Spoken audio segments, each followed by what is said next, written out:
Informasi lainnya, Saudara, Komisi Penyiaran Indonesia KPI menggelar ekspos atau paparan mengenai hasil indeks kualitas program siaran televisi periode kedua tahun 2023. KPI menunjukkan terjadinya penurunan indeks kualitas di kategori sinetron, talk show, dan berita. Komisi Penyiaran Indonesia (KPI) menggelar ekspos hasil indeks kualitas program siaran televisi periode kedua tahun 2023 dan sarasehan nasional di salah satu hotel di Kota Bekasi, Jawa Barat pada Selasa 12 Desember kemarin. Komisioner KPI Pusat Bidang Kelembagaan menjelaskan bahwa ada penurunan indeks kualitas di kategori sinetron, talk show, dan berita. Menurunnya indeks kualitas di 3 kategori tersebut membuat indeks kualitas program siaran televisi 2023 secara keseluruhan ikut menurun. Hal ini dikarenakan jelang pemilu 2024, masyarakat lebih kritis dalam melihat isi tayangan.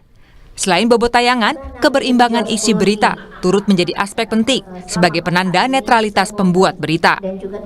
KPI menambahkan, suatu program berita harus menjadi sumber informasi penjernih, serta penyeimbang semua informasi yang beredar di masyarakat. Kalau kami melihat faktor saat ini masyarakat jauh lebih kritis dalam menilai isi tayangan yang mereka saksikan di televisi mereka. Ya, kemudian juga khusus untuk pemberitaan dan talk show, mungkin karena saat ini kita juga sedang sedang menjelang Pesta Demokrasi 2024, sehingga masyarakat menilai misalnya untuk kategori pemberitaan dan talk show, aspek keberimbangan yang ditampilkan oleh lembaga penyiaran ini dinilai mengalami penurunan.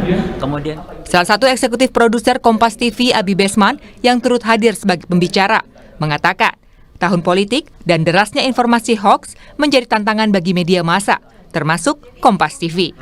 Menarik sekali, hari ini kan kita diundang oleh KPI ya, khusus untuk membahas bagaimana kualitas dari media massa dalam hal ini televisi itu mendapatkan challenge, terutama di tahun politik sekarang ini. Jadi memang ada beberapa kategori tadi kan, termasuk bagaimana Kompas juga alhamdulillah bisa mempertahankan istilahnya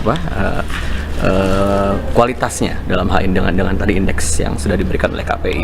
Jadi saya pikir ini adalah sebuah nilai plus, sebagai sebuah tantangan bahwa dalam menjelang tahun politik kita sudah berusaha yang terbaik, dan kita ingin pada saat setelah tahun politik dan kedepannya juga kita akan mesti menjadi media yang punya kualitas dan bisa menjadi kompas bagi publik. Ekspos hasil indeks kualitas program siaran televisi periode kedua tahun 2023 dan sarasehan nasional digelar selama 2 hari sejak tanggal 11 hingga 12 Desember 2023. Hasil indeks kualitas program siaran televisi meliputi kategori religi, variety show, anak, berita, talk show, wisata dan budaya, infotainment, dan sinetron. Alexander Blegur, Kompas TV, Bekasi, Jawa Barat.